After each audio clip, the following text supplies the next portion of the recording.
I was cleaning my garage when a police officer knocked on my door. Sir, your wife was in a fatal car accident an hour ago.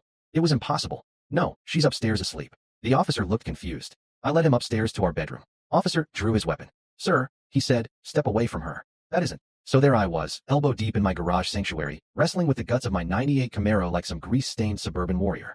The engine had been giving me grief all week, sputtering and wheezing like my old man after his third pack of Marlboros. But hey, at least car problems make sense. You diagnose the issue, you fix it, and boom, problem solved. If only life worked that way, right? The radio was blasting some classic rock garbage that made me feel younger than my 42 years, and I was actually enjoying myself for once. No office politics, no client complaints, no Marissa nagging me about tracking oil through the house. Just me, my tools, and the satisfying challenge of bringing something broken back to life. Call it therapy for guys who refuse to admit they need therapy. Then came the knock. Not the friendly, hey neighbor, got a beer, kind of knock. This was the official, your life's about to get royally screwed variety. 3 sharp raps that cut through my metallic-induced haze like a machete through butter. I wiped my hands on an old rag that had seen better decades and trudged to the door, already annoyed at whatever Girl Scout or Jehovah's Witness was about to waste my Saturday afternoon. But it wasn't a kid peddling cookies or salvation. Standing on my doorstep was Officer Bruce Jackson, looking like he'd rather be anywhere else on planet Earth. The guy was built like a linebacker, but carried himself with the weight of bad news. His uniform was soaked from the October rain that had been hammering our little slice of suburbia all day, and his hat sat in his hands like he was attending a funeral, which, as it turned out, he basically was. Sir, he started, and already I didn't like where this was heading. Cops don't show up at your door on Saturday to tell you you've won the lottery. Are you David Mercer? Depends who's asking. I shot back, because being a smartass is apparently my default setting when I'm nervous. But yeah, that's me. What's this about, officer? Jackson cleared his throat and looked me dead in the eye with the kind of expression they probably teach at cop school, somewhere between sympathetic and professional, like he was reading from a script he'd memorized but hoped he'd never have to use. Sir, I'm afraid I have some difficult news. Your wife, Marissa Mercer, was involved in a fatal car accident approximately an hour ago. The words hit me like a sledgehammer to the chest. Fatal accident. Marissa. My brain tried to process this information, but it felt like trying to solve calculus while drunk. For a moment, the world went completely silent except for the sound of rain hitting the pavement and my own heartbeat doing a drum solo in my ears. Then I did something that probably seemed completely insane to Officer Jackson. I laughed. Not a happy laugh, mind you, but one of those bitter, incredulous sounds that bubbles up when reality decides to take a hard left turn into crazy down. No, I said, shaking my head like a dog trying to get water out of its ears. No, that's impossible. You've got the wrong guy, wrong house, wrong universe maybe. Marissa's upstairs asleep. She's been battling a headache all day and went to bed early. The confusion that spread across Jackson's face should have been my first clue that something was seriously off in Denmark. Cops deal with denial all the time. They're probably used to people refusing to accept bad news. But this wasn't denial confusion. This was, what the hell is this guy talking about confusion? Sir, he said slowly, like he was talking to someone who might be having a mental breakdown. We have positive identification. The vehicle was registered to Marissa Mercer at this address. We found her purse, her driver's license. Then you found the wrong purse, I interrupted, already heading toward the stairs. Come on, I'll show you. She's right upstairs, probably wondering why we're making so much noise. Jackson followed me, his hand instinctively moving to rest near his service weapon, a detail that should have sent up more red flags than a communist parade, but I was too focused on proving him wrong to notice. We climbed the stairs to the master bedroom, and I called out like I had 1,000 times before. Marissa, honey, there's someone here who thinks you're dead. Come tell this nice officer how very much alive you are. I pushed open the bedroom door with the confidence of a man who was absolutely certain he was about to make a cop look like an idiot. The room was dark, curtains drawn against the gray afternoon light, but I could see the familiar shape under the covers. Blonde hair fanned across the pillow, just like always. My wife, my Marissa, exactly where I'd left her. See, I said triumphantly, reaching for the bedside lamp. One very much alive. The light clicked on, and Officer Jackson's entire body went rigid. His hand moved to his gun with the kind of speed that suggested years of training and several close calls with danger. Sir, he said in a voice that had gone from sympathetic to deadly serious in about half a second, step away from the bed. Now, what? What? But even as I asked the question, my brain was starting to catch up with what my eyes were seeing. Something was wrong. Very, very wrong. The hair was right, the clothes looked familiar, but there was something off about the way the body lay there. Too still. Too perfect. Too. That isn't a person, Mr. Mercer, Jackson said, his weapon now partially drawn. That's a mannequin. My stomach dropped somewhere into the vicinity of my shoes. A mannequin. Not my wife. Not a person at all. Just a department store dummy dressed up in Marissa's clothes, wearing her jewelry, positioned in our bed like some sick joke. For a moment that felt like a century, I just stood there staring at this thing that had fooled me completely. The makeup was perfect, the wig was Marissa's exact shade of blonde, even down to the little curl she always got behind her left ear. Someone had gone to incredible lengths to create this illusion. But why? Mr. Mercer, Jackson's voice cut through my shock. I'm going to need you to explain what's going on here. Where is your wife? That's when it hit me. The realization that made my blood run colder than a Minnesota winter. This wasn't some random coincidence. This wasn't grief making me hallucinate. Someone had planned this. Someone had carefully, deliberately set up this elaborate charade. Someone wanted me to believe Marissa was both dead and alive simultaneously. I thought back to this morning, to Marissa kissing me goodbye before I headed to the garage. Her lips had been cold, I remembered now, unusually cold, and she'd seemed distant, distracted. She claimed she had a headache and was going to rest, but looking back, there had been something else in her eyes. Something that looked almost like guilt? I don't know, I whispered, and for the first time in my adult life, I meant it completely. I honestly don't know where my wife is. Outside, I could see my neighbor Tom Redding pretending to rake leaves while obviously straining to hear every word. The whole neighborhood would be buzzing about this within the hour. David Mercer, whose wife died in a car accident, but was also sleeping upstairs as a mannequin. It sounded like the setup to a really twisted joke, except nobody was laughing. Jackson was talking into his radio, calling for backup and crime scene techs, but his words sounded like they were coming from underwater. My world had just been flipped upside down and shaken like a snow globe, and I was still trying to figure out which way was up. But even in my shock, one thought kept hammering at my brain like a persistent headache. This level of planning, this attention to detail, this elaborate setup, it wasn't the work of some random psychopath. This was personal. This was someone who knew me, knew Marissa, knew our routines and our house, and exactly how to make me look like either a victim or a suspect. Someone had set the stage for the performance of a lifetime, and I was standing right in the middle of it, not knowing if I was supposed to be the hero, the villain, or just another prop in someone else's twisted game. The rain kept falling outside, washing away whatever evidence might have been there, and I stood in my bedroom staring at a fake version of my wife, while trying to figure out where the real one had gone, and why she'd left a mannequin in her place. Welcome to the worst Saturday of my life. Let me tell you something about mannequins. They're creepy as hell under the best circumstances. Stick one in a department store window wearing the latest fall fashion, and it's just another part of the retail landscape. But dress one up in your wife's favorite pajamas, complete with her wedding ring and that little scar on the wrist from when she tried to cook Thanksgiving dinner in 2018, and suddenly you're living in a Stephen King novel. I couldn't stop staring at the thing. Whoever had crafted this masterpiece of deception had clearly majored in how to mind screw your husband 101, with a minor in theatrical design. The attention to detail was absolutely insane, and I mean certifiably, straitjacket-worthy insane. They'd even painted a tiny beauty mark on the left shoulder, the one Marissa always complained about, but I'd always found adorable. For about 30 seconds there, I'd been completely fooled. Hell, I'd been ready to introduce Officer Jackson to my very much alive wife, and watch him shuffle away red-faced with apologies. Instead, I was standing in my bedroom feeling like I'd been sucker-punched by reality, while a cop treated me like I might be the next subject of a Netflix true crime documentary. Jesus Christ, I muttered, running a hand through my hair. This is seriously messed up. Jackson was all business now, his earlier sympathy replaced by that cop-mode suspicion that probably kept him alive on the streets. His eyes kept darting between me and the mannequin like he was trying to figure out if I was a grief-stricken widower or a complete psychopath. Mr. Mercer, he said, and his voice had that careful, measured tone they use when they think you might snap at any moment. I need you to walk me through your day. When was the last time you actually saw your wife, your real wife, alive and moving around? That should have been an easy question. Married couples see each other all the time, right? Morning coffee, quick kisses goodbye, mundane conversations about whose turn it is to take out the trash. Except when I really tried to think about it, my brain kept hitting these weird blank spots. This morning, I said, but even as the words left my mouth, they felt wrong somehow. She kissed me before I went out to work on the car, said she had a headache and was going to lie down. What time was that? Around 10, maybe 10:30?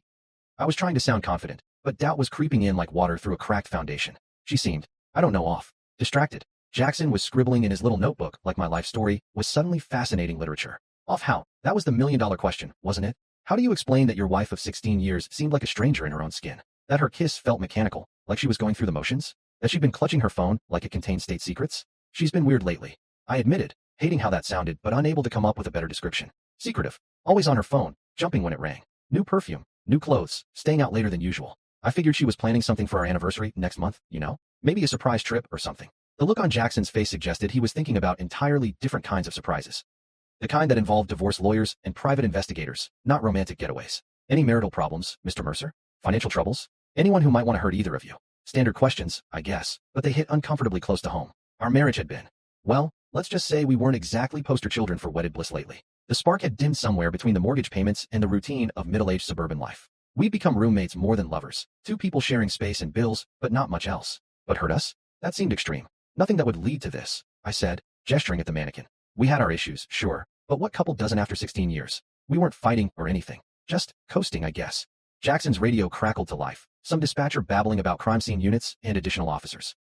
The cavalry was coming, which meant my house was about to become Grand Central Station for every cop, detective, and forensics nerd in the county. That's when I noticed Tom Redding had abandoned all pretense of yard work and was standing at the edge of my property with his phone out, probably live streaming the whole drama to Facebook. Nothing like a good neighborhood scandal to spice up a boring Saturday, right? Wonderful, I muttered. The vultures are gathering. Jackson followed my gaze and nodded grimly. We'll need to canvass the neighborhood anyway. Someone might have seen something unusual. Unusual? Yeah, because my life hadn't crossed that line about 20 minutes ago. As we waited for backup, I found myself studying the mannequin more closely, looking for clues about who might have created this elaborate fake-out. The craftsmanship was professional. This wasn't some Halloween store dummy dressed up for kicks. Someone with serious skills had put this together. The jewelry, I said suddenly. That's Marissa's actual jewelry. The wedding ring, that bracelet I got her last Christmas, even those little diamond earrings she wears every day. Jackson perked up. You're sure? Positive. I should know. I paid for most of it. I leaned closer, being careful not to actually touch anything. Which means whoever did this had access to her personal belongings. They didn't just study her from a distance. They got close enough to take her things. Or she gave them willingly, whispered a nasty little voice in the back of my head. Maybe this wasn't some stranger's elaborate scheme. Maybe this was an inside job. The sound of sirens was getting closer, and I could see neighbors starting to emerge from their houses like prairie dogs sensing drama. Mrs. Henderson from across the street was pretending to water plants that had been dead since July, while the college kids next door had abandoned their perpetual video game marathon to gawk from their front porch. Mr. Mercer, Jackson said, I have to ask, do you have somewhere you can stay tonight? Family, friends? This house is going to be a crime scene for a while. Crime scene. The words hit me like a slap. My home, the place where Marissa and I had built our life together, was now officially a crime scene. Yellow tape and fingerprint powder and strangers trampling through our private spaces, looking for clues to a mystery I didn't even understand yet. My brother, I said automatically. Daniel. He lives about 2 hours away. Good. I'll need his contact information. Jackson was still writing in that damn notebook. One more thing. Can you think of anyone who might have known your wife's schedule well enough to predict when she'd be away from the house? That question made my stomach clench. Because the truth was, lots of people knew Marissa's routines. Her co-workers at the marketing firm. Her book club friends. Her tennis partners. Hell, even Tom Redding probably knew more about our comings and goings than I did, considering how much time he spent lurking around his front yard. But there was one name that kept surfacing in my mind, even though I didn't want to acknowledge it. Julian Hart, my business partner and supposed best friend. Julian, who'd been spending an awful lot of time at our house lately, always with some excuse about work projects or client meetings. Julian, who knew our schedules because he helped create them. Julian, who Marissa always seemed a little too happy to see. The first police cruiser was pulling into my driveway, followed by an unmarked sedan and what looked like a mobile crime lab. My quiet suburban Saturday had officially become a circus, and I was apparently the main attraction.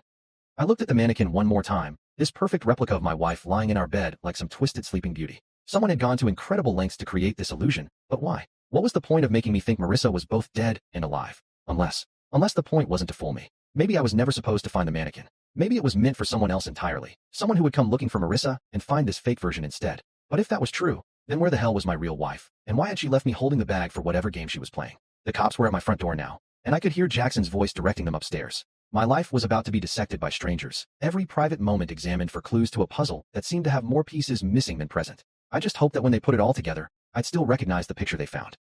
The next 3 days felt like living in some alternate reality where everything looked normal, but nothing actually made sense. The police had turned my house into their personal playground, dusting for fingerprints and bagging evidence like they were shopping at a crime scene clearance sale. I'd been staying at a Holiday Inn that smelled like industrial disinfectant and broken dreams, eating takeout Chinese food and watching news reports about my own life like I was some random spectator instead of the guy living this nightmare. The media had lashed onto the story like vultures on roadkill. Mysterious mannequin case baffles police. Husband discovers fake wife in bed. Is this murder or elaborate hoax?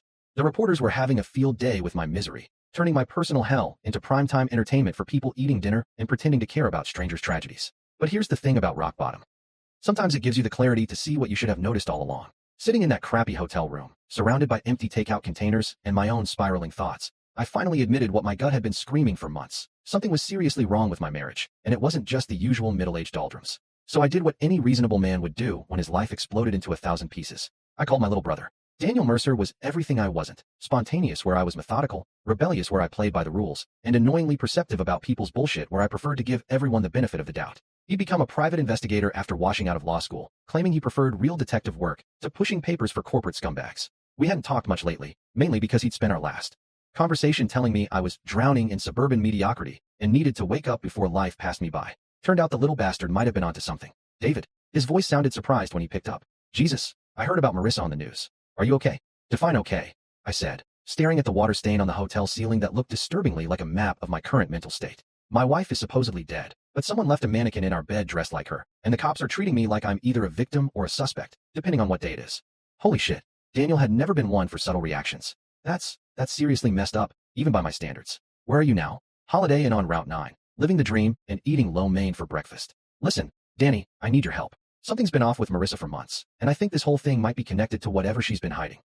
There was a pause, and I could practically hear the gears turning in his head. Daniel might be a screw-up in the traditional sense, but when it came to sniffing out lies and deception, the guy was like a bloodhound with trust issues. What kind of off, he asked. So I told him everything. The late-night phone calls that ended abruptly when I walked into the room. The new clothes that definitely weren't purchased on our usual budget. The way she'd started password protecting her laptop and keeping her phone face down during dinner. The sudden interest in girls' nights out that seemed to happen with suspicious frequency. And you never thought to, I don't know, ask her about any of this?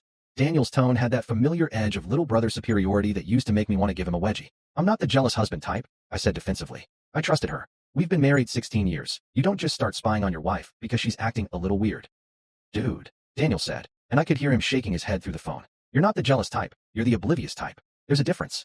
3 days later, Daniel showed up at my hotel room, carrying a manila folder that looked like it weighed about as much as my remaining faith in humanity. He'd always been the kind of guy who could dig up dirt on a saint, but I wasn't prepared for the archaeological expedition he'd apparently conducted into my wife's secret life. Sit down, he said, which is never what you want to hear when someone's holding evidence of your personal catastrophe. That bad? I asked, but I was already reaching for the bottle of whiskey I'd picked up at the liquor store next to the hotel. Some conversations require liquid courage. That bad? He opened the folder like he was revealing classified government secrets, which in a way, I guess he was. The first photo hit me like a sucker punch to the solar plexus. Marissa, my wife of 16 years, walking out of the Marriott downtown with her hand on the arm of Julian Hart, my business partner and supposed best friend. Son of a bitch, I whispered. It gets worse, Daniel said, spreading out more photos like he was dealing cards in the world's worst poker game. Marissa and Julian in his car. Marissa and Julian having lunch at a restaurant I'd never heard of. Marissa and Julian looking at each other like they were teenagers sneaking around behind their parents' backs. But the real kick in the teeth came with the next batch of photos. Marissa meeting with some guy I didn't recognize in a coffee shop, sliding him an envelope thick enough to choke a horse. Then another meeting, this time with a woman who looked like she'd stepped out of a spy movie, all designer clothes and suspicious glances. Who are these people? I asked, though I was pretty sure I didn't want to know the answer. The guy's name is Lucas Kane, Daniel said, consulting his notes like he was reading my obituary. He's what you might call a life transition specialist. Helps people who want to disappear start fresh somewhere new. New identities, new backgrounds, the whole 9 yards. And the woman? That's where it gets really interesting. She works for a company that specializes in financial, let's call it redistribution. They help people move money around in ways that make it very difficult to track. I poured myself another whiskey and tried to process this information. My wife wasn't just cheating on me. She was planning to vanish completely, taking God knows how much of our money with her. There's more, Daniel said, and I realized he was just getting warmed up. I managed to get into some of her online activity from the past 8 months. She's been taking pictures, David. Lots of pictures.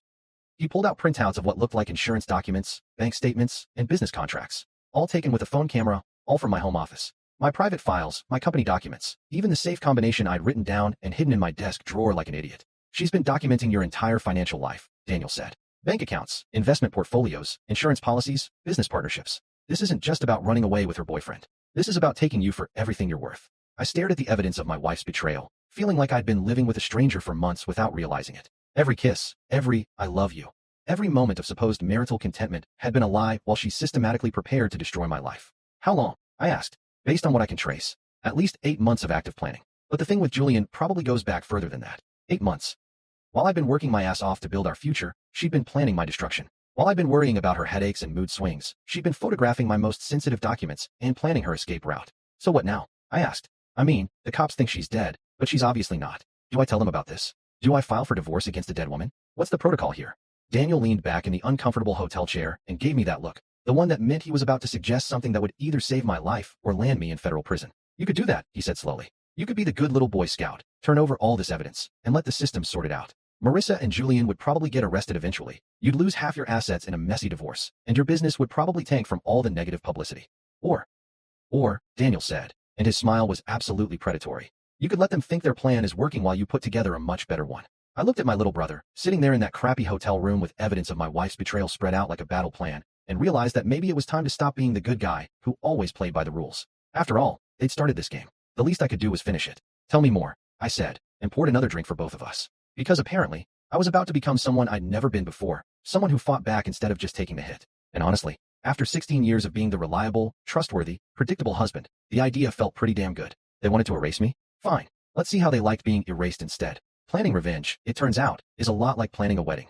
Except instead of choosing flowers and cake flavors, you're figuring out how to systematically destroy the people who tried to destroy you first. And let me tell you, I was about to throw the wedding of the century. The beauty of Marissa and Julian's plan was also its fatal flaw. It relied entirely on me being the same trusting, oblivious schmuck I'd been for the past 16 years. They'd counted on me playing the grieving widower while they disappeared into their new life with my money, never suspecting that good old reliable David might actually have some teeth hidden behind all that suburban niceness. Well, surprise, motherfuckers. Turns out the family dog can bite when you corner him. Daniel and I spent the next week holed up in that hotel room like a couple of conspiracy theorists, mapping out every detail of their scheme and figuring out how to turn it inside out. The plan that emerged was beautiful in its simplicity. If Marissa wanted to fake her death, I'd let her.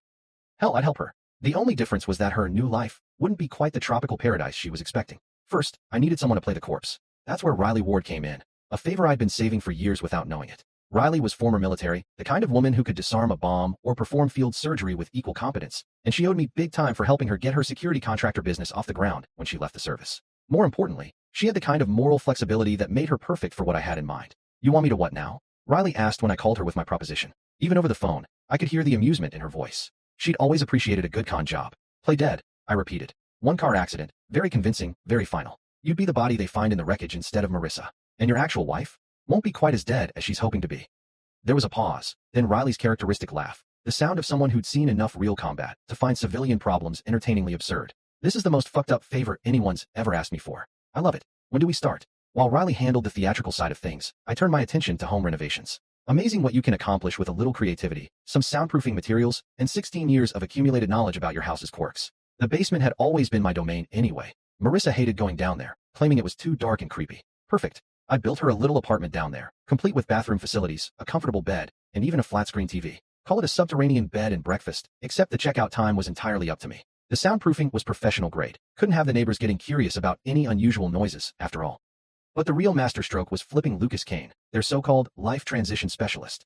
Turns out Mr. Kane had some interesting tax issues with the federal government, and a few phone calls to the right people made him very eager to discuss alternative employment opportunities. Funny how quickly a man's loyalty shifts when he's looking at potential jail time. Your wife and her boyfriend are planning something big, Kane told me during our clandestine meeting at a truck stop outside town. He looked like the kind of guy who sold fake IDs to college kids, which wasn't far from the truth. They want to accelerate the timeline. Something about you getting suspicious. How accelerated? This weekend. The accident's supposed to happen Saturday afternoon on Route 116, that stretch with all the curves. Your wife will be driving to visit her sister in Albany. I almost laughed. Marissa's sister lived in Phoenix and hadn't spoken to her in 3 years.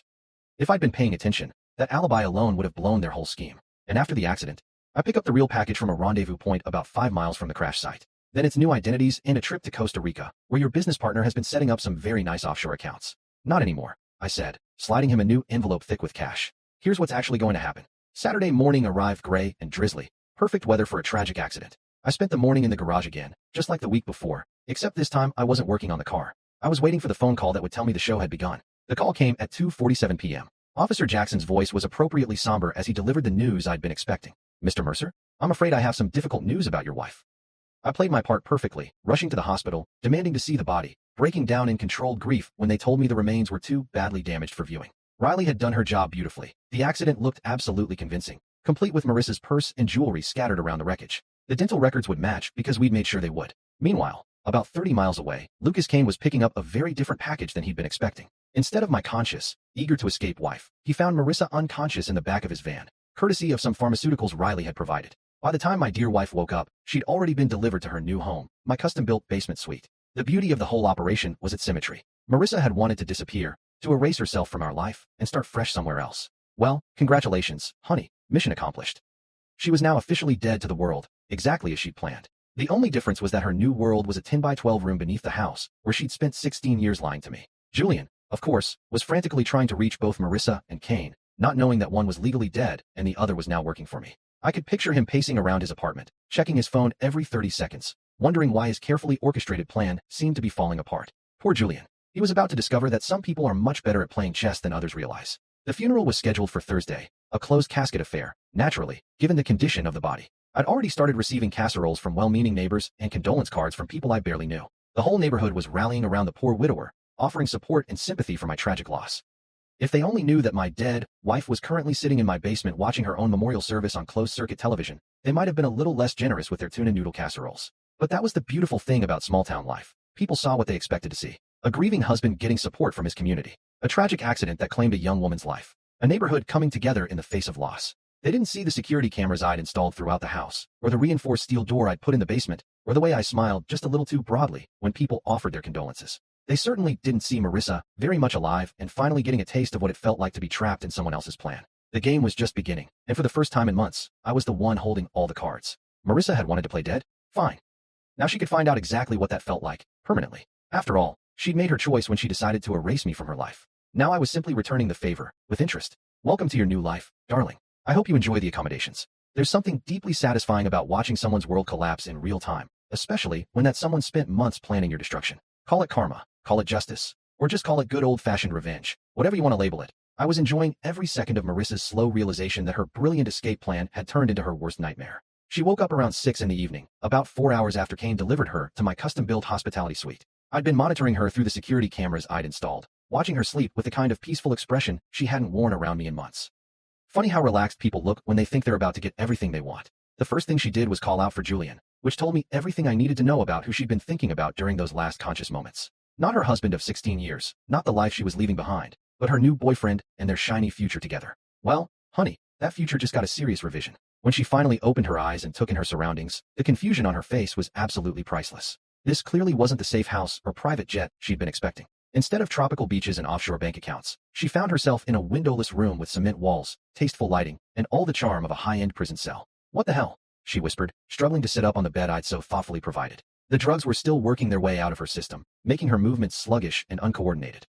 I let her marinate in confusion for a few more minutes before activating the intercom system. No point in rushing the big reveal. I'd waited months for this moment, and I intended to savor it properly. "Good evening, Marissa," I said, my voice echoing through the speakers with perfect clarity. "I hope you slept well. You're going to need your energy for what comes next." The way her head snapped up toward the sound was like watching a deer realize it's wandered into a hunter's crosshairs. Her eyes darted around the room, searching for the source of my voice, finally settling on the camera mounted discreetly in the corner. "David." Her voice cracked slightly, and I could hear 16 years of marriage in that single word. The familiarity, the confusion, and now the growing terror. "David, what is this? Where am I?" "You're exactly where you wanted to be, sweetheart," I replied, settling back in my office chair upstairs like I was watching my favorite TV show.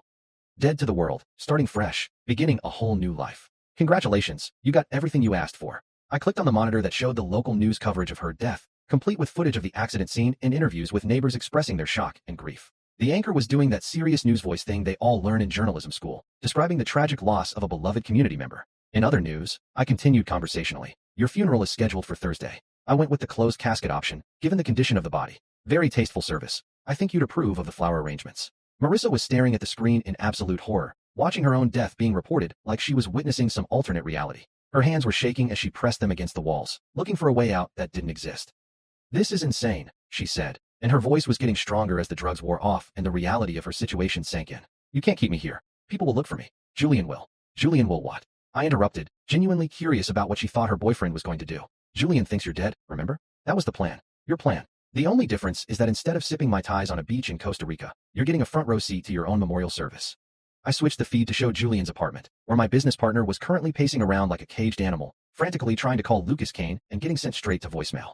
The poor bastard had no idea that his carefully orchestrated scheme had been hijacked by someone who played the game better than he did. "Take a good look, Marissa," I said, zooming in on Julian's panicked face. "That's the man you chose over me. The one you were willing to destroy our marriage for. Watch how concerned he is about your well-being." Julian was on his phone again, but he wasn't calling hospitals or police stations. He was calling his lawyer, his accountant, anyone who could help him figure out what had gone wrong with their plan. Not once did he seem genuinely worried about Marissa as a person. She was just another asset that had failed to materialize. "He doesn't give a damn about you," I continued, enjoying the way Marissa flinched with each word. "You were just a convenient way to get access to my money and my business. Now that the plan's gone sideways, he's already working on how to save his own ass." The truth was hitting her like a series of physical blows. I could see it in her face, the gradual understanding that she'd been played just as much as I had, maybe more. Julian had used her feelings for him to turn her into a weapon against her own husband, and now that the weapon had misfired, he was cutting his losses. "You're lying," she said, but there was no conviction in her voice. She was watching Julian on the screen, seeing the same selfish panic that I was seeing, and the evidence was pretty damn conclusive. "Am I?" I asked. "Let's test that theory, shall we?" I switched to another camera feed, this one showing Julian's latest phone call. The audio was crystal clear thanks to some very expensive surveillance equipment Daniel had helped me install. "I don't care where she is," Julian was saying to someone on the other end. "The whole thing's blown up. I need new papers and a way out of the country before the feds start asking questions about those offshore accounts." Marissa's face went white as she listened to the man she'd betrayed her marriage for discussing her disappearance like a minor inconvenience. No concern for her safety, no questions about whether she was hurt or scared or in danger. Just cold, calculating self-preservation. "Still think he loves you?" I asked. She slumped against the wall, and for the first time since this whole nightmare began, I saw something in her eyes that looked like genuine regret. Not for getting caught, not for the failure of her plan, but for the choices that had led her to this moment. "Why?" she whispered. "Why this instead of just, I don't know, divorce? You could have taken half of everything and walked away." "Half?" I laughed, and it wasn't a pleasant sound. "Marissa, you weren't planning to leave me half of anything. You were planning to take it all and disappear. Those photos you took of our financial documents, the meetings with your identity specialist, the offshore accounts Julian set up, you wanted to erase me completely." I leaned forward, speaking directly into the microphone so she could hear every word clearly. "So that's exactly what I'm doing to you. You wanted to be dead to the world? Congratulations. You're officially deceased, buried, mourned, and forgotten. Your old life is over, just like you planned." The only difference is that your new life comes with some unexpected accommodations. She was crying now, finally understanding that her elaborate scheme had turned into her own prison. Every decision she'd made, every lie she'd told, every betrayal she'd planned had led her to this windowless room where she could watch the world move on without her. "Please," she said, and the word came out broken and desperate.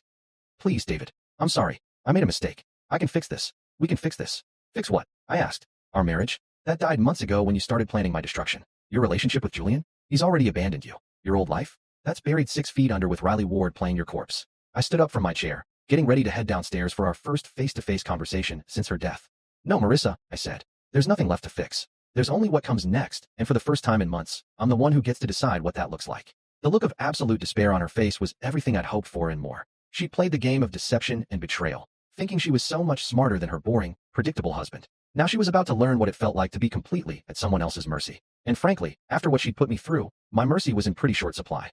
While Marissa was getting acquainted with her new accommodations and the crushing reality of her situation, I had a business partner to deal with. Julian Hart had always been the slick one in our partnership. Designer suits, perfect hair, and the kind of smile that made clients think they were getting something special. Too bad he'd never learned the difference between being clever and being smart. The beauty of having someone like Daniel in your corner is that private investigators know all sorts of interesting people, including several who specialize in making bad situations look a whole lot worse than they actually are. Within 24 hours of Marissa's death, Julian was about to discover that his problems were just getting started. I spent Monday morning playing the grieving widower, accepting condolences from coworkers and nodding sadly when people told me how sorry they were for my loss. Julian showed up at the office around 10, looking like he'd spent the weekend wrestling with his conscience and losing badly. His usual polished appearance was slightly off, wrinkled shirt, 5 o'clock shadow at 10 in the morning, and eyes that darted around like he was expecting federal agents to burst through the windows at any moment. "David," he said, putting on his best friend act and wrapping me in one of those awkward man hugs that's supposed to convey deep emotion. "Jesus, man, I'm so sorry. I can't believe Marissa's gone." The irony was absolutely delicious. Here he was, comforting me over the death of the woman he'd been planning to run away with, and he had no idea that she was currently sitting in my basement watching this whole performance on closed-circuit television. "Thanks, Julian," I said, playing my part with the kind of understated grief that would make community theater directors weep with joy. I can't wrap my head around it, you know?" She was fine when I left for the garage that morning, and then I let my voice trail off and ran a hand through my hair, the picture of a man struggling to hold it together. Julian nodded sympathetically, but I could see the wheels turning behind his eyes. He was probably wondering if I suspected anything, if I'd found any evidence of their affair, if his carefully constructed alibi was going to hold up under scrutiny. What he didn't know was that his alibis were about to become the least of his problems. "Listen," he said, glancing around the office like he was worried about being overheard. "If you need anything, time off, help with the business, whatever, just say the word. We're partners, but more than that, we're friends. I've got your back." Friends, right. The kind of friend who spends months planning to destroy your life and steal your wife. But I just nodded gratefully and told him I appreciated the support. That afternoon, while Julian was at lunch with a client, the first shoe dropped. 2 men in cheap suits showed up at our office, flashing badges and asking questions about Julian's recent financial activities. They were actors Daniel had hired, armed with fake IDs and enough authentic-looking paperwork to fool anyone who wasn't expecting to be conned. "We're with the Financial Crimes Division," the taller one announced to our receptionist, loud enough for half the office to hear. "We need to speak with Mr. Julian Hart about some irregularities in his banking records." By the time Julian returned from lunch, the entire office was buzzing with rumors about federal investigations and financial crimes. The fake agents had left behind just enough paperwork to make it look official, including a very convincing subpoena for Julian's financial records. I watched him read the subpoena through my office window, and it was like watching a man realize his house was on fire while he was still trapped inside. His face went through about 6 different shades of pale before settling on a sickly green that matched his expression perfectly. He was in my office within minutes, closing the door behind him and trying to look casual while his entire world crumbled around his ears. "David," he said, attempting his usual confident tone and failing spectacularly. "I need to talk to you about something. There might be some complications with some of my personal investments." "Complications?" I asked, raising an eyebrow with just the right amount of concern. "What kind of complications?" "It's probably nothing," he said, but the sweat beading on his forehead suggested otherwise. "Some mix-up with offshore accounts, international transfers, that kind of thing. You know how paranoid the feds are about money laundering these days. The beautiful thing about guilty people is how eager they are to explain away their crimes before anyone even accuses them of anything." Julian was basically confessing to financial fraud while trying to make it sound like a clerical error. "Should I be worried about the business?" I asked. "I mean, if there are federal investigators looking into your finances." No, he said quickly, too quickly. "This is completely separate from our partnership. Personal stuff. Nothing that affects the company at all." He was lying, of course. The offshore accounts he'd set up were meant to hold my money after he and Marissa cleaned out our joint assets and disappeared. But watching him try to cover his tracks while panicking about an investigation that didn't actually exist was better than cable television. That evening, I headed downstairs to give Marissa a front row seat to her boyfriend's meltdown. She was sitting on the bed I provided, staring at the blank monitor screen like she could will it to show her something different than the truth. "Evening news time," I announced cheerfully, switching on the feed from Julian's apartment. Tonight's episode, watching a guilty man try to figure out how screwed he really is. Julian was on his phone again, but this time he wasn't calling lawyers or accountants. He was calling Lucas Kane, the identity specialist who was now working for me, begging for an emergency extraction. I need new papers tonight, Julian was saying, pacing around his living room like a caged animal. The whole thing's blown up. There are federal agents asking questions, and I need to be gone before they connect me to the offshore accounts. Marissa was watching with the kind of horrified fascination you'd reserve for a car accident happening in slow motion. This was the man she'd chosen over 16 years of marriage. A coward who was ready to abandon her the moment his own comfort was threatened. Still think he's your knight in shining armor? I asked. She didn't answer, but I could see the tears streaming down her face as she watched Julian throw their entire relationship under the bus to save himself. He's not even asking about you, I continued. Not wondering if you're safe, not concerned about what happened to you, just worried about his own skin. The phone call continued, with Julian growing more desperate by the minute. Kane was stringing him along beautifully, making promises about new identities while secretly recording every word for my entertainment. Where does he think you are right now? I asked Marissa. Does he think you're dead like everyone else? Or does he know you were supposed to be picked up after the fake accident? He thinks. She started, then stopped, her voice catching. He thinks I'm waiting at the safe house. He thinks Kane picked me up, and I'm just waiting for him to join me. And yet he's planning to run without you, I observed. Interesting priorities your boyfriend has. On the screen, Julian was now offering Kane double money for immediate extraction, no questions asked. He was willing to abandon Marissa, abandon their plan, abandon everything as long as he could save himself from consequences that were mostly imaginary. This is the man you destroyed our marriage for, I said quietly. This is who you thought was worth throwing away 16 years of history. Take a good look, Marissa. This is what love looks like when it's tested. She was sobbing now, finally understanding that she'd been played by someone who cared about her even less than she'd ended up caring about me. Julian had used her feelings to turn her into a weapon against her own husband, and now that the weapon had backfired, he was cutting his losses without a second thought. Please, she whispered, not looking away from the screen. Please turn it off. I can't watch anymore. Oh, but this is just the beginning, I said, settling into a chair I'd placed specifically for these viewing sessions. Tomorrow, things get really interesting. You wanted a front row seat to a new life, remember? Well, here it is. Your boyfriend's about to learn what happens when you mess with the wrong guy's family. The panic in Julian's voice was music to my ears, and the despair on Marissa's face was the perfect harmony. They'd started this game thinking they were so much smarter than everyone else, so much more deserving of happiness and wealth and freedom. Now they were about to discover that sometimes the quiet, reliable guy in the corner is the most dangerous player at the table. The thing about destroying someone's life is that timing is everything. You can't just blow up their world all at once. That's amateur hour, the kind of revenge that lacks artistry and leaves everyone feeling unsatisfied. No, proper destruction requires patience, precision, and the kind of dramatic build-up that would make Shakespeare proud. Julian Hart was about to get the full theatrical experience. I'd spent Tuesday night setting the stage while he panicked in his apartment, calling every contact he had in his desperate attempt to disappear before the fake federal investigation closed in on him. What he didn't realize was that his frantic phone calls were being monitored by Daniel, who was building a beautiful case file of actual criminal activity to hand over to the real authorities. See, here's the thing about fake investigations. Sometimes they uncover real crimes. Julian's offshore accounts weren't just theoretical. They were stuffed with money he'd been skimming from our business for months. His panic had led him to move funds around in ways that violated about 17 different federal banking laws. The irony was absolutely delicious. My fictional frame-up was about to become a very real prosecution. Wednesday morning arrived gray and drizzly. Perfect weather for watching a man's life implode in spectacular fashion. I got to the office early, positioning myself with a clear view of the parking lot and a fresh cup of coffee. The show was about to begin, and I didn't want to miss a single moment. Julian showed up at 8:47 a.m. looking like he'd spent the night wrestling with demons and losing badly. His usually perfect hair was disheveled. His designer suit looked like he'd slept in it, and his eyes had that wild, cornered animal look that comes from knowing you're completely fucked, but not knowing exactly how fucked you are yet. He was carrying a briefcase that I knew contained fake passports, cash, and probably a one-way ticket to somewhere without extradition treaties. Poor bastard actually thought he was going to make it out of this mess. At 9:15 a.m., 3 black SUVs pulled into our parking lot with the kind of synchronized precision that screams federal law enforcement. But these weren't Daniel's actors. These were the real deal, complete with authentic badges, actual arrest warrants, and the kind of serious expressions that come from years of putting white-collar criminals behind bars. I watched through my office window as Julian saw the vehicles and literally stumbled backward, his face going through that same sick color palette I'd enjoyed so much the day before. His hands were shaking as he fumbled for his phone, probably trying to call Lucas Kane for that emergency extraction that was never going to come. The agents moved with practiced efficiency, surrounding the building while their colleagues marched through our front entrance like they owned the place. Our receptionist pointed them toward Julian's office, and I could see her mouth forming the words, "He's right over there," with the helpful enthusiasm of someone who had no idea she was directing a man's complete destruction. Julian tried to run, actually tried to bolt for the back exit like he was in some kind of action movie, clutching his briefcase full of evidence and moving with all the grace of a panicked giraffe. The agents were on him before he made it 10 feet, professional and polite as they explained that he was under arrest for wire fraud, money laundering, and conspiracy to commit tax evasion. The look on his face when they cuffed him was absolutely priceless. Pure, undiluted terror mixed with the dawning realization that his carefully constructed life was over. He kept looking around the office like he expected someone to rescue him, to explain that this was all a misunderstanding, to make it all go away with the right phone call or the right amount of money. But there was no rescue coming, no last-minute reprieve, just the cold, hard reality of federal agents reading him his rights while his coworkers watched through office windows with a kind of horrified fascination usually reserved for natural disasters. "David," he called out as they led him toward the exit, his voice cracking with desperation. "David, you have to help me. Call my lawyer. This is all a mistake." I stepped into the hallway, putting on my best expression of shocked concern. "Julian? What's happening? What's going on?" "It's about the offshore accounts," he said, and I almost laughed at how eager he was to confess his crimes in front of witnesses.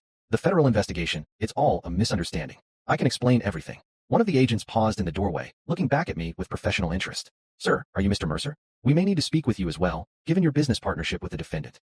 "Of course," I said, playing the cooperative citizen perfectly. "Whatever you need." I had no idea Julian was involved in anything illegal, which was technically true. I'd known he was planning to steal from me, but I hadn't known about the money laundering operation he'd been running on the side. Apparently, Julian had been even busier than I'd realized. They led him away in handcuffs while news crews gathered in the parking lot like vultures at a feast. By noon, Julian's arrest was the lead story on every local news channel, complete with footage of him being stuffed into the back of a federal vehicle and speculation about the extent of his crimes. That afternoon, I made my way downstairs to share the good news with Marissa. She was sitting exactly where I'd left her, staring at the blank monitor screen with the kind of hollow expression that comes from having your entire worldview shattered in the span of a few days. "Have I got a treat for you?" I announced cheerfully, switching on the news feed. Today's episode, the complete and total destruction of your boyfriend's life and freedom. The footage of Julian's arrest played across the screen in glorious high definition, every moment of his humiliation captured for posterity. Marissa watched in silence as reporters discussed federal charges, potential prison sentences, and the ongoing investigation into his financial crimes. 25 years, I said conversationally, reading from the news ticker at the bottom of the screen. "That's the maximum sentence for the charges they've filed so far. Though I suspect they'll find more violations once they really dig into his finances." She didn't respond, just kept staring at the screen as they showed file footage of Julian in happier times, glad-handing clients, cutting ribbons at charity events, posing for business magazine profiles. All of that was gone now, replaced by mugshots and perp walks and the kind of infamy that follows you forever. "You know what the beautiful part is?" I continued, settling into my viewing chair. "He did this to himself. All I did was shine a light on crimes he'd already committed. The offshore accounts, the money laundering, the tax evasion, that was all him. I just gave the authorities a reason to look." The news shifted to an interview with one of the federal agents, who explained that this was just the beginning of their investigation. They'd found evidence of a much larger operation involving multiple co-conspirators and millions of dollars in illegal transfers. "They're going to want to make a deal," the agent was saying. "Someone facing this many charges, looking at this much prison time, they usually have a lot to say about their associates and accomplices." I glanced at Marissa, who had gone very still. She was smart enough to understand the implications. Julian was going to roll over on everyone he could think of to reduce his sentence, including her. Except she was officially dead, which made her both the perfect scapegoat and completely unreachable for questioning. "Looks like your boyfriend's going to try to blame you for everything," I observed. "Good thing you're dead, right? Can't prosecute a corpse, can't put a ghost in prison. You should probably send him a thank you card." For the first time since I'd brought her down here, Marissa looked directly at me instead of at the screen. "Why?" she asked, her voice barely above a whisper. "Why go to all this trouble? You could have just turned us in from the beginning." "Because," I said, leaning forward so she could see the absolute sincerity in my eyes, "turning you in would have given you a chance to explain, to make excuses, to play the victim. This way, you get to watch everything you thought you wanted turn to ash, and you get to live with the knowledge that you did it to yourself." The news was showing Julian's mugshot now, side by side with a photo from our last company Christmas party. The contrast was striking, from successful businessman to federal prisoner in less than a week. "He never loved you," I said quietly. "Not the way I did, anyway. You were just a tool he used to get what he wanted, and now that tool has broken. He's going to throw you away to save himself." She was crying again, but these weren't tears of self-pity. These were tears of understanding, of finally seeing the truth that had been staring her in the face all along. Julian Hart was going to prison, his life and reputation destroyed beyond repair. And the woman he'd used and abandoned was going to spend the rest of her life knowing that she'd chosen him over a husband who had actually loved her. Sometimes justice really is beautiful. 2 weeks. That's how long it took for Marissa to finally break down and ask for a face-to-face meeting. 2 weeks of watching her former life play out on the monitors above her head while she sat in her subterranean prison, coming to terms with the fact that everything she'd thought she knew about love, loyalty, and Julian Hart had been a carefully constructed lie. I have to admit, she lasted longer than I'd expected. Most people would have cracked after a few days of solitary confinement with nothing but their own guilt and the crushing weight of their bad decisions for company. But Marissa had always been stubborn. It was one of the things I'd admired about her back when I still thought she was the woman I'd married instead of the stranger who'd spent months planning my destruction. The request came through the intercom on a Thursday evening, her voice hoarse from crying and rough from 2 weeks of minimal conversation. "David," she said, and I could hear the exhaustion in every syllable. "Please, I need to see you, face to face. Just please." I'd been waiting for this moment, planning for it, rehearsing what I would say when she finally reached the point where she understood exactly how completely she'd screwed herself. But hearing the defeat in her voice, the absolute brokenness of a woman who'd finally run out of hope, I felt something I hadn't expected, a tiny, almost imperceptible twinge of the love I'd once felt for her. Almost. I made her wait another hour before I went downstairs, because even broken people need to understand who's in control. When I finally opened the steel door to her little apartment, she was sitting on the edge of the bed with her hands folded in her lap, like a child waiting to be scolded. She looked like hell. 2 weeks without natural sunlight, without her usual skincare routine, without the expensive salon treatments she'd always considered essential, had stripped away the polished veneer of the woman who'd kissed me goodbye that last morning. Her hair hung limp and unwashed, her skin was pale and blotchy, and her eyes were red-rimmed and hollow. This was what Marissa looked like without the armor of her carefully constructed life, and the sight of her hit me harder than I'd anticipated. "Hello, sweetheart," I said, keeping my voice neutral as I took the chair I'd placed in the corner for exactly this moment. "You wanted to talk?" She looked up at me, and for a second I saw a flash of the woman I'd fallen in love with 20 years ago, vulnerable, uncertain, reaching out for comfort that she wasn't sure she deserved. "Why?" she whispered. "Why this instead of divorce? You could have taken half of everything and walked away. You could have destroyed me in court, taken our daughter, made me the villain in a very public breakup. Why this elaborate revenge?" It was a fair question, one I'd been asking myself during the quiet moments when I wasn't actively orchestrating her psychological torture. The answer was more complicated than I'd expected it to be. "Because divorce would have been civilized," I said finally. "Divorce would have implied that we were two reasonable adults who'd simply grown apart, who could shake hands and split our assets and wish each other well. But that's not what happened, is it?" She shook her head, tears starting to flow again. "What happened," I continued, "is that you decided I was disposable. Not worth the effort of couples therapy or honest conversation, or even the basic courtesy of asking for what you wanted. You decided that the easiest solution was to erase me completely. Take my money, destroy my business, disappear with my partner, and leave me with nothing but the wreckage of a life I'd spent 20 years building." "I know," she said, and her voice was barely audible. "I know I was wrong. I know I hurt you. But David, keeping me here like this, it's not going to bring back what we had." "I don't want back what we had," I replied, and I meant it. "What we had was built on a lie. You spent our entire marriage pretending to be someone you weren't, and I spent it being too blind and trusting to see what was right in front of my face. Why would I want that back?" She was crying harder now, ugly sobs that shook her whole body. "Then what do you want? What's the point of all this?" That was the question, wasn't it? What did I want from this elaborate revenge scheme? What was the endgame that would make all the planning and expense and risk worthwhile? "I want you to understand what it feels like," I said quietly. "To have your entire life stripped away by someone who's supposed to love you. To watch everything you thought was real turn out to be a performance. To realize that the person you trusted most in the world saw you as nothing more than an obstacle to their happiness." "I understand," she said desperately. "I do understand. I see what I did to you, and I'm sorry. I'm so sorry, David. I know sorry doesn't fix anything, but I need you to know that I regret every choice I made." "Do you?" I asked. "Do you regret cheating on me, or do you regret getting caught? Do you regret planning to destroy my life, or do you regret that your plan failed?" She was quiet for a long moment, considering the question with the kind of honest self-reflection that our marriage had lacked for years. "Both," she said finally. "I regret all of it. The affair, the planning, the lies, the betrayal. But mostly I regret not having the courage to just talk to you about how unhappy I was." It was the first genuinely honest thing she'd said to me in months, maybe years. And despite everything she'd done, despite the elaborate revenge I constructed around her betrayal, I found myself believing her, which made what came next both easier and harder than I'd expected. "Here's what's going to happen," I said, leaning forward in my chair. "You have a choice to make. Option 1, you stay dead. Permanently. I've created a very comfortable life for you down here. Better food, more entertainment options, even some books and puzzles to keep your mind occupied. You'll be safe, fed, clothed, and completely erased from the world above." Her eyes widened in horror. "David, you can't." "Option 2, I continued, cutting off her protest. "I help you disappear for real. New identity, new background, enough money to start over somewhere far away where no one will ever connect you to Marissa Mercer or this whole mess. You get to live, but you lose everything. Your name, your history, your family, your daughter." The mention of our daughter hit her like a physical blow. Lila was 19, a sophomore in college, and as far as she knew, her mother had died tragically in a car accident. The funeral had been beautiful, the grief genuine, and Lila's tears over her mother's grave had been some of the most heartbreaking moments of my life.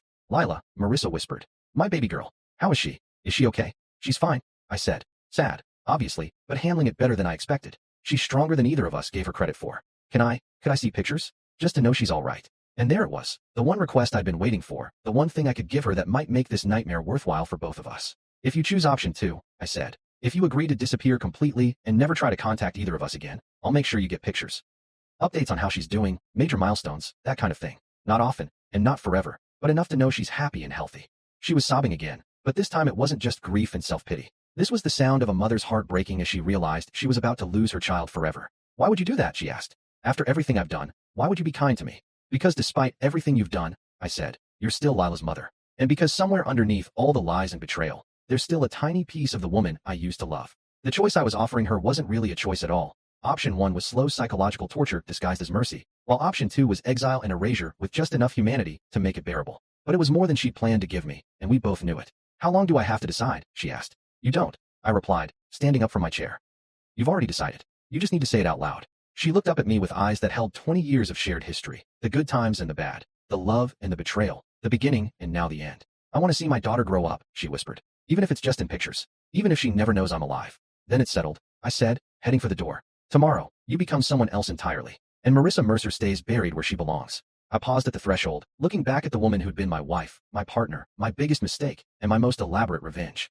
For what it's worth, I said, I'm sorry it came to this. So am I, she replied. So am I. 3 months after Marissa Mercer was buried in Greenwood Cemetery, Clara Hayes walked into Murphy's Hardware in Whitefish, Montana, carrying a resume that was completely fabricated and a story about starting over after a messy divorce.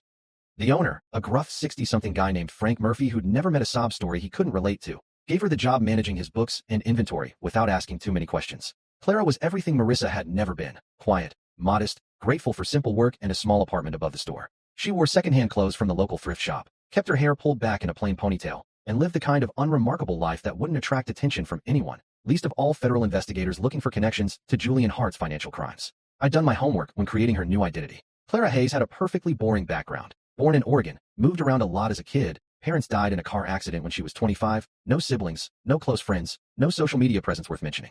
She was the kind of person who could disappear into small-town America without leaving so much as a ripple.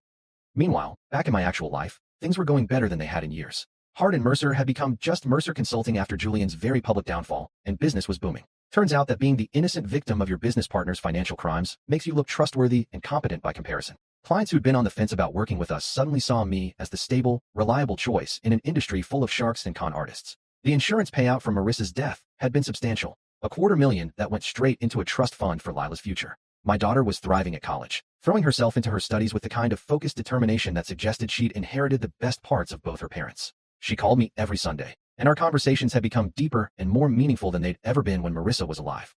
Grief, it turned out, had a way of cutting through the bullshit and forcing people to focus on what really mattered. I'd even started dating again, carefully and cautiously, but with a sense of possibility I hadn't felt in years. There was something liberating about being completely honest about who I was and what I wanted, instead of trying to maintain the fiction of a happy marriage that had been dead for longer than I'd cared to admit. But the most satisfying part of my new life was the monthly ritual I'd established with Clara Hayes.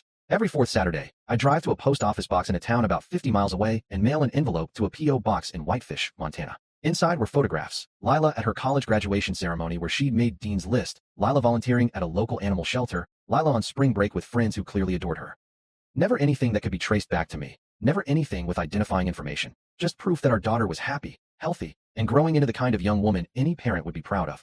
I never included letters or explanations, just the photos and sometimes a newspaper clipping if Lila had been mentioned in the campus paper for some academic achievement. It was enough to let Clara know that her sacrifice hadn't been meaningless, that the daughter she'd given up to save was thriving in her absence. In return, Clara Hayes lived the kind of invisible life that kept her safe from discovery. She went to work, paid her bills, attended the occasional town function, and never, ever tried to contact anyone from her former life. She'd become exactly what I'd offered her the chance to become: a ghost of herself, alive but erased, breathing but dead to everyone who'd ever mattered to her. About 6 months into this arrangement, Clara made a mistake. It was small, the kind of slip that most people would never notice, but I'd been monitoring her online activity through some very sophisticated software Daniel had helped me install. She'd searched for Lila Mercer on the public computers at the Whitefish Library, probably hoping to find news about her daughter that went beyond my carefully curated photo updates. The search lasted less than 5 minutes before she realized what she was doing and logged off, but it was enough to trigger the alerts I'd set up. Within an hour, Clara Hayes' internet service was mysteriously discontinued due to routine maintenance issues that would take several weeks to resolve. Her phone service developed similar problems, leaving her effectively cut off from the outside world.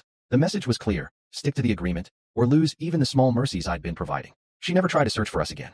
As the months turned into a year, I began to understand something about revenge that I'd never considered before. It wasn't just about making someone pay for what they'd done to you. It was about finding a way to live with what they'd taken from you, and sometimes that meant taking something equally precious from them. Marissa had tried to erase me from existence, to steal my life and leave me with nothing but the ashes of 20 years of marriage and partnership. So I'd erased her instead, more completely and permanently than she'd ever planned to erase me. She was alive, which made it more merciful than what she'd planned for me, but she was also dead to everyone who'd ever loved her, which made it more cruel. The genius of it was that she'd chosen this fate herself. I hadn't forced her into exile. I'd simply offered her a choice between 2 kinds of imprisonment, and she'd picked the one that let her hold onto a tiny thread of connection to the daughter she'd betrayed along with me. Julian, meanwhile, was serving his time in federal prison, probably spending his days wondering how his carefully planned escape had turned into a life sentence. The offshore accounts he'd set up to hold my stolen money had been seized by the government, along with everything else he'd accumulated through years of financial fraud. He'd lost his freedom, his wealth, his reputation, and his future, all because he'd underestimated the quiet guy in the corner office who paid attention to details. Sometimes I wondered if Clara Hayes ever thought about the life she'd thrown away, if she ever regretted choosing Julian Hart over the husband who'd loved her despite her flaws. But mostly, I didn't think about her at all. She'd become what she'd always been in the end, irrelevant to my happiness, unnecessary for my future, a cautionary tale about the price of betrayal. Lila called me on a Tuesday evening in November, bubbling with excitement about her plans for Thanksgiving break and her new boyfriend who wanted to meet her family. She sounded so much like her mother had at that age, enthusiastic, optimistic, full of dreams about the future, that it took my breath away for a moment. I wish Mom could meet him, she said, and there was still sadness in her voice when she talked about Marissa, but it was the clean grief of loss rather than the complicated pain of betrayal. She would have loved him. He's studying engineering, just like you. She would have, I agreed, and meant it. The Marissa that Lila remembered, the loving mother who'd never missed a school play or soccer game, had been real, even if the wife I'd thought I knew had been a fiction. I love you, Dad, Lila said. I'm proud of how strong you've been through everything. I love you too, sweetheart, I replied. More than you'll ever know. After we hung up, I sat in my office looking at the photos on my desk. Lila at various stages of growing up, the family we'd been before betrayal had poisoned everything, the life we'd built together before I'd learned how much of it had been a lie. Tomorrow I'd mail another envelope to Montana, another set of pictures showing Clara Hayes that the daughter she'd sacrificed everything for was thriving without her. It was a small cruelty wrapped in mercy, a reminder that some choices couldn't be undone and some prices were too high to ever fully pay. But tonight, I was just a father who loved his daughter and a man who'd found his way back to happiness after having it stolen from him. Sometimes justice wasn't about punishment or revenge. Sometimes it was simply about rebuilding something better from the wreckage of what had been destroyed. And sometimes that was enough. 5 years. That's how long it took for our carefully constructed house of cards to face its ultimate test. 5 years of Clara Hayes living her invisible life in Montana. 5 years of me building something better from the ashes of my destroyed marriage. And 5 years of Lila growing into the kind of young woman who made every sacrifice worthwhile. The day was perfect. One of those crisp May afternoons that made you believe in fresh starts and happy endings. I was standing in the packed auditorium of State University, watching my daughter walk across the stage to receive her engineering degree, and feeling proud enough to burst. She'd graduated summa cum laude, landed a job with a prestigious firm in Seattle, and was planning to move in with the boyfriend I'd actually grown to like, a rare achievement for any father of a 24-year-old daughter. Lila looked radiant in her cap and gown, beaming as she shook hands with the dean and posed for the official photographer. 5 years of grief had taught her to appreciate life's victories, to savor moments like this instead of taking them for granted. She'd channeled her pain over losing her mother into academic excellence and a determination to make the most of every opportunity. As I watched her accept her diploma, I thought about all the people who weren't there to see this moment. Marissa, who'd loved Lila more than anything in the world, but had chosen her own selfish desires over being present for her daughter's future. Julian, who was still serving his federal sentence and would probably die in prison. All the people who'd been part of our lives before betrayal had burned everything down and forced us to rebuild from scratch. The ceremony was long, as these things always are, filled with speeches about bright futures and endless possibilities. I found myself scanning the crowd during the boring parts, looking at all the proud families taking pictures and recording videos of their graduates. Somewhere in that sea of faces, I spotted the university president's wife, a few local politicians trying to look important, and my blood turned to ice. There, in the back row of the auditorium, wearing oversized sunglasses and a baseball cap pulled low over her face, was a woman I'd have recognized anywhere. Older, thinner, dressed in the kind of generic clothing you'd find at any Walmart, but unmistakably the person who'd once been my wife. Clara Hayes had broken the cardinal rule of our arrangement. She'd left her exile in Montana and come to see the daughter she was supposed to be dead to forever. For a moment, I felt something I hadn't experienced in 5 years, genuine fear. Not for myself, but for Lila. What if Clara tried to approach her? What if she decided that 5 years of hiding was enough and attempted some kind of reunion? What if she destroyed the careful peace we'd built by injecting herself back into our lives? I watched Clara watching our daughter, and even from across the crowded auditorium, I could see the tears streaming down her face. This was probably the first time she'd seen Lila in person since faking her own death, and the girl she was looking at was completely different from the college freshman she'd left behind. Lila had grown up in her absence, matured into an adult who'd learned to navigate the world without her mother's guidance. Clara's hands were shaking as she raised a small camera, probably one of those disposable ones you can buy at gas stations, and took a few pictures. She was being careful not to use the flash, trying to remain invisible while documenting the moment she'd traveled 1,000 miles to witness. Part of me wanted to march over there and drag her out of the auditorium before she could cause any damage. Part of me wanted to have security escort her away and then make some calls to ensure she never got this close to our life again. But another part of me, a part one didn't particularly like acknowledging, understood exactly why she was there. This was her daughter too. Despite everything she'd done, despite the choices she'd made and the price she'd paid for them, Lila was still her child. And watching your child graduate from college was the kind of milestone that made people do desperate, dangerous things. So I made a choice that surprised even me. Instead of stopping her, I watched her watch our daughter, and I let her have this moment. It was probably the only time she'd ever see Lila again, the only chance she'd have to witness what her sacrifice had preserved. When the ceremony ended and the crowd began to disperse, I saw Clara start to move toward the exit.